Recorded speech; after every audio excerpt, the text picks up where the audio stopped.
Assalamualaikum warahmatullahi wabarakatuh. Gua Titin Cakrawala. Kali ini gua ditemani dengan gadis cantik kan? Saya Noyang JB seperti biasa. Ngomong-ngomong, kita sore-sore begini sudah sampai sini dalam rangka apa sih, Kakak? Nah, dalam rangka kita mau menghadiri acara pestanya Septim, yaitu refleksi puisi Chairil Anwar dan Radar Pancadhana di akhir April. Pasti keren banget. Keren Titin jadi pengen buru-buru. Tunggu dulu. Apa? Ada lagi? Selain itu, kebetulan karena ini juga habis Idul Fitri, ini juga termasuk acaranya halal bihalal semua seniman sejabodetabek. Pasti seru banget. Pasti seru banget. Gua juga udah kangen. Iya, nanti kita lihat acaranya dan tanya sama panitianya. Oke, sip, jalan yuk. Ayo dong. Sabtu tanggal 29 April tahun 2023. Forum Peduli Taman Ismail Marzuki adakan pertunjukan refleksi puisi Radar dan Chairil Anwar yang diawali halal bihalal antar para seniman. Acara tersebut yang dihadiri Kepala Dinas Kebudayaan DKI Jakarta dan para seniman.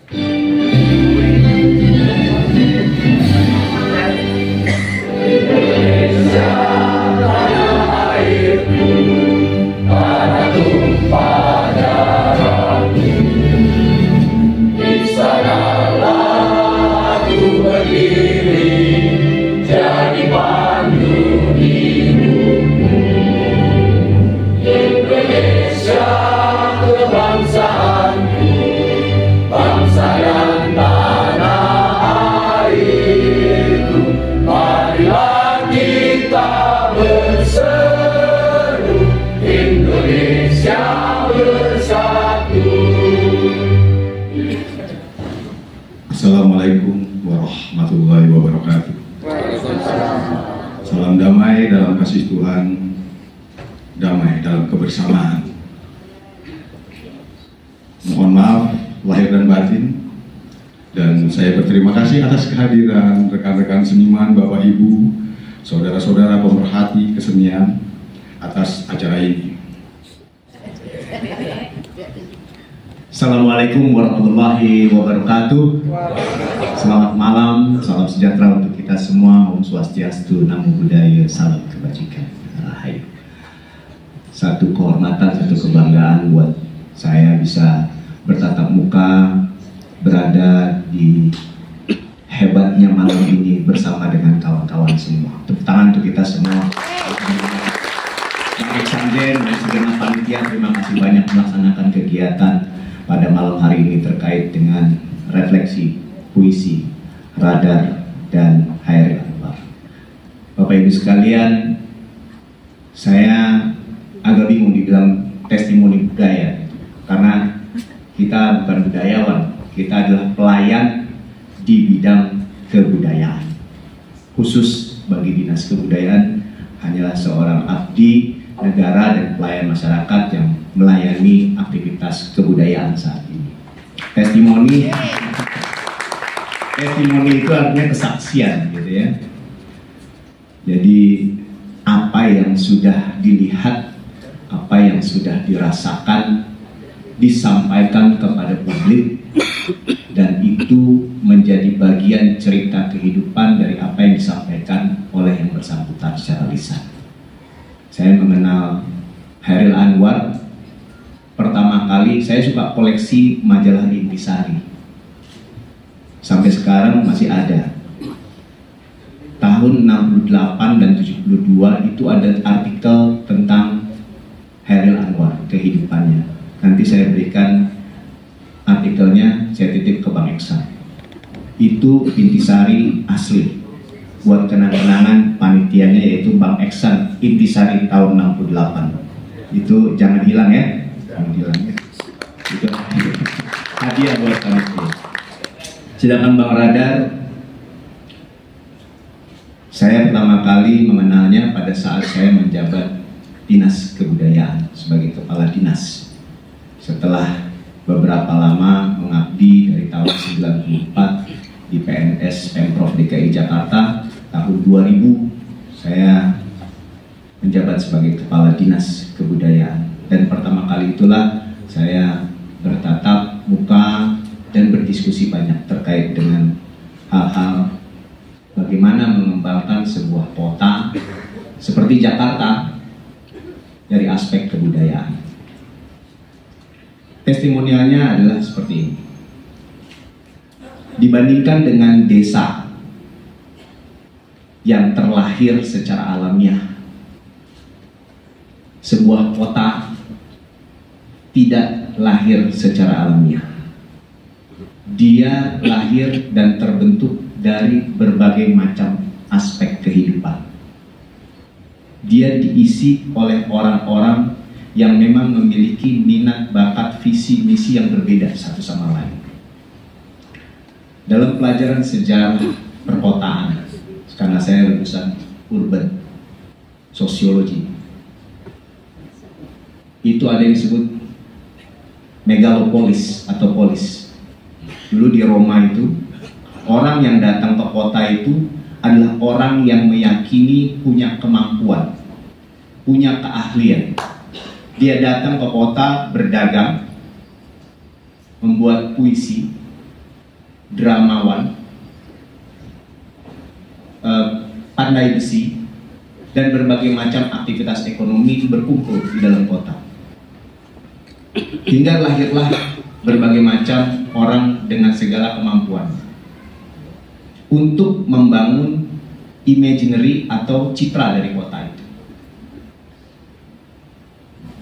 Perbedaan pendapat pasti ada, konflik pasti ada, keinginan seseorang belum tentu sama dengan keinginan orang yang lain. Semua dispute itu terlahir begitu banyak, begitu seiring waktunya, hingga terbentuklah apa yang disebut dengan permufakatan. Segala bentuk permufakatan tercatat untuk dilaksanakan bagaimana membangun kota itu ke depan.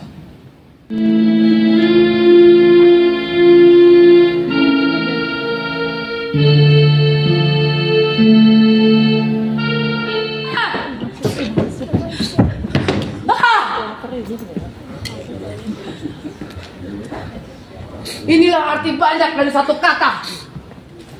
Laknat.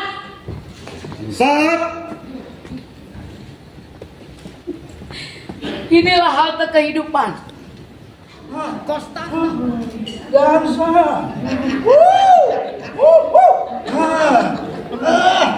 Wanita.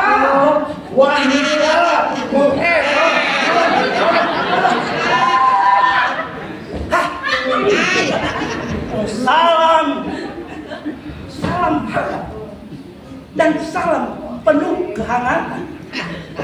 Rasa bersyukur, puas dan bahagia. Dusta, dajjal itu semua. Harta, kesempatan, kekuasaan.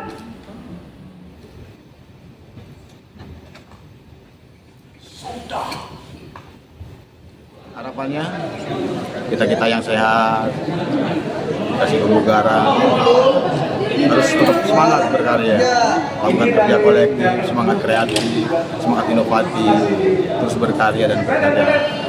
Mereka almarhum para makhluk selama hidupnya menderita sakit saja bisa berkarya, kenapa kita yang sehat tidak?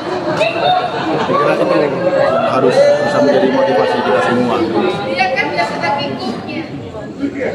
Enggak, karena kita bisa kebetulan punya waktu yang tepat ya, kelahiran Khairil Anwar dan kematian Radar ya, yang bulan April. Kalau kematian 22 April sampai 28 April untuk hari puisi nasional, ini artinya ada satu pekan puisi sebenarnya. Bukan kita membanding-bandingkan Khairil dengan Radar, tapi bahwa menarik kematian dari Radar ini setelah 100 tahun kematian kelahiran Khairil Anwar. 100 tahun gitu. Dan kemudian kalau kita lihat cara mereka berekspresi ke dunia ini juga kan perlawanan terhadap keabadian ya. Kalau Khairil melihat itu sebagai satu konsep, ingin hidup 1000 tahun dan melalui kata-kata dan kedirian, konsep aku, maka dia bisa hadir dalam ingatan bisa 1000 tahun seperti apa yang diharapkan. Tetapi radar juga sebenarnya ingin abadi, melawan kematian, melawan kesementaraan tubuh itu melalui penyulingan darah 21 tahun. Dan hari demi hari itu dia lakukan. Dan itu dari sumbangan darah dari saudaranya, rakyat, dan kekitaan, kebersamaan. Itu yang pertama. Yang kedua, radar dan Khairil dua-duanya bicara tentang misterinya atau kekuatan dari waktu, selamatkan waktu. Dan ini juga kebetulan shift tim dengan shift time, selamatkan waktu yang selalu didengung-dengungkan oleh dua orang ini itu ada. Dan yang ketiga, kalau Khairil bicara tentang keakuan, aku sebagai satu identitas, maka radar bicara tentang kita. Lalu aku itu apa? Lalu aku itu adalah kita. Kalau aku berhadapan dengan kau, maka kita berhadapan dengan cita.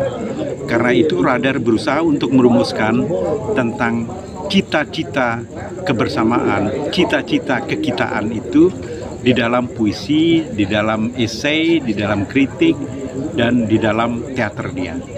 Saya kira dua pribadi ini itu melihat, dan saya yang menarik itu ada sebenarnya kalimat dari radar ya dalam puisi kepada para penyair. Ketika dia mengatakan, jika makna digantikan oleh data dan jika puisi direbut oleh retorika, kemudian di mana kehidupan dan di mana kita ada? Saya kira itu menjadi tantangan konteks sekarang ini tentang arti puisi dalam era baru tentang kecerdasan buatan. Karena kalau semua kata-kata direbut, makna direbut oleh data, maka sebenarnya puisi akan direbut oleh retorika. Saya kira ini inti penting dari peringatan refleksi Khairil dan radar, dan mudah-mudahan ini akan menjadi tradisi berlanjut setiap tahunnya dalam pekan puisi. Terima kasih. Harapan kedepannya seperti apa sih, brother? Harapan kedepannya seyogianya lah, seharusnya lah semua seniman harus merayakan pesta-pesta seperti yang sekarang ini terjadi. Refleksi puisi yang kami lakukan terhadap Khairil dan radar ini adalah sebuah bentuk rasa penghargaan kami kepada orang-orang yang telah memberikan dedikasi dan kontribusinya terhadap kesenian dan kebudayaan. Apa yang terjadi seperti yang sekarang ini adalah tongkat estafet ini harus terus berjalan dan bergulir, tidak hanya dalam lingkup ruang ekosistem yang ada di Taman Ismail Marzuki ini, tapi dia harus menjadi wabah menular kepada siapa saja yang ada di Jakarta ini khususnya. Berbuatlah, berkaryalah, dan berkomitmenlah dengan sebuah kerja-kerja kesenian, sehingga apa yang dilakukan, apa yang diperbuat menjadi sesuatu garis, menjadi pilar bagi seniman ke depan dan berkelanjutannya. Itu yang saya harapkan secara pribadi sebagai koordinator dari Forum Seniman Peduli Tim Taman Ismail Marzuki. Untuk para seniman-seniman, ini sebetulnya kan membuktikan gimana kita cara menafsirkan kembali sebetulnya. Menafsirkan kembali itu karya-karya sastra, terutama puisi. Kebetulan ini kan menyambut hari puisi sebetulnya. Jadi rangkaian dari tanggal 28 sampai ke 29. Dan inilah sebetulnya tafsir dari kawan-kawan. Muncullah ada buat film puisi, itu teks-teks dialognya itu dari, misalnya yang Binatang Jalang itu teks dari puisi-puisinya Khairil Anwar. Dan terus yang Lalu Waktu itu dari puisi-puisinya Radar Pancadhana. Dan memang katanya info kawan-kawan juga akan ngebuat itu film puisi yang berkelanjutan itu bisa jadi puisi-puisinya Sapardi, puisi-puisinya Sapardi Djoko Damono, puisinya Soekarno juga akan dibuat, dan lain-lain ya, terhadap maestro-maestro penyair kita. Nah ini sebetulnya saya sebagai Ketua Umum dari Federasi Pekerja Seni Indonesia itu sebetulnya mengadvokasi dari kasusnya yang terjadi kepada anggota kami yang kebetulan dia terdaftar, dia juga organisasinya itu dia dari editor dan fotografer ya, ininya dia serikatnya, dia bergabung di federasi, otomatis saya ikut mengadvokasi terhadap anggota kami dan pengurus dari serikat-serikat ataupun federasi. Nah, PHK yang dilakukan oleh DKJ terhadap kawan saya Joel Tahir itu sangat bertentangan itu dengan Undang-Undang Ketenagakerjaan. Apalagi proses itu tanpa melalui pengadilan hubungan industrial. Ini tidak boleh terjadi. Ini bisa jadi cuma 100. Kalau ini didiamkan, ini bisa terjadi nanti kepada karyawan-karyawan yang ada di Taman Ismail Marzuki atau dimanapun berada, itu akan terulang. Ini jangan boleh terulang. Ini kita lawan. Dan juga himbauan juga kawan-kawan kita ini yang ada di DKJ, tolonglah peduli terhadap karyawan-karyawannya. Jangan ujuk-ujuk karena lo misal periode ini lo tidak bertanggung jawab terhadap karyawan yang ada sebelumnya. Namanya institusi itu terkait, dia terikat dengan aturan-aturan yang ada sebelumnya. DKJ bukan zaman mereka aja sekarang ada gitu loh. Dari tahun 68 itu sudah ada, dan dia harus tunduk dan taat kepada aturan-aturan yang sudah ditetapkan sebelumnya. Dan ini mereka kan semena-mena. Yang ada sekarang ya, maksudku DKJ yang ada sekarang, pimpinan sekarang. Misalnya, saya ngambil contoh misalnya, tiba-tiba dia menolak sekarang untuk melakukan kurasi terhadap pertunjukan-pertunjukan yang ada di Taman Ismail Marzuki. Katanya alasannya dengan yang dikelola oleh Jakpro. Nah ini bertentangan dengan itu Pergub yang mengangkat mereka juga, itu bertentangan, apalagi keputusan gubernur yang terakhir, wewenang dari DKJ itu membuat kurasi. Terus gajinya itu dibayar pakai APBD, ibaratnya uang rakyat juga. Rakyat ini siapa? Ya seniman, pekerja seni, termasuk Joel juga di situ, pasti dipotong lah gajinya. Terus tiba-tiba ujuk-ujuk nggak mau kurasi, tidak mau kerja. Ya, saran saya itu lebih tegas kepada orang-orang DKJ itu yang menyatakan tidak mau kurasi lagi, tidak mau lagi nginin pertunjukan yang di tim. Ya udah nggak usah digaji dan suruh mundur. Gajinya itu bisa dipakai untuk komunitas, pertunjukan gitu loh. Bisa dipakai juga untuk yang kawan-kawan yang di PHK itu sebagai pesangonnya. Aku pikir lebih seperti itu. Jangan mentang-mentang lo ada di DKJ, lo bukan dewa di Taman Ismail Marzuki ini.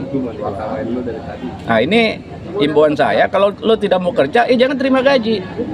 Stop, malu lah. Lo menyatakan tidak kerja, tapi lo tetap mau terima gajinya, terima duit ya. Kan gila orang kayak begitu. Sajak putih.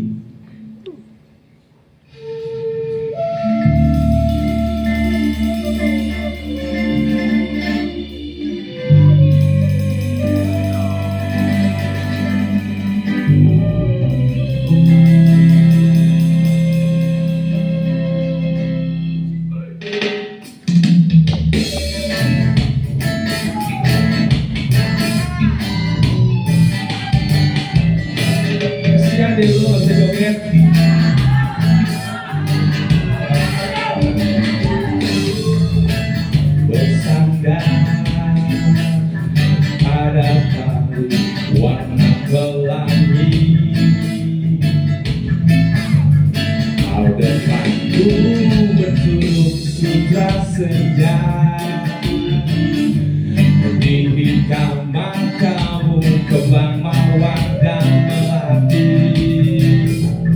harum rambutmu mengadu bergerutu sedang,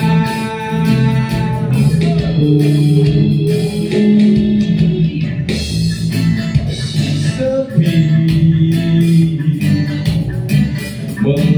menyanyi Jangan berdoa tiba, beri yang muda hari kolak jiwa, dan dalam dadaku memerdu lagu, menari seluruh aku.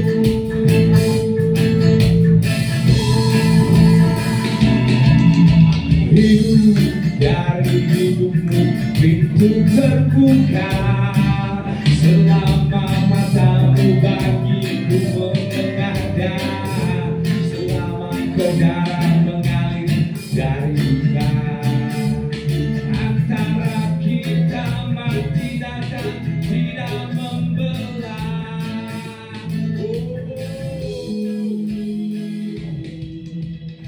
Kiting Cakrawala melaporkan dari Jakarta.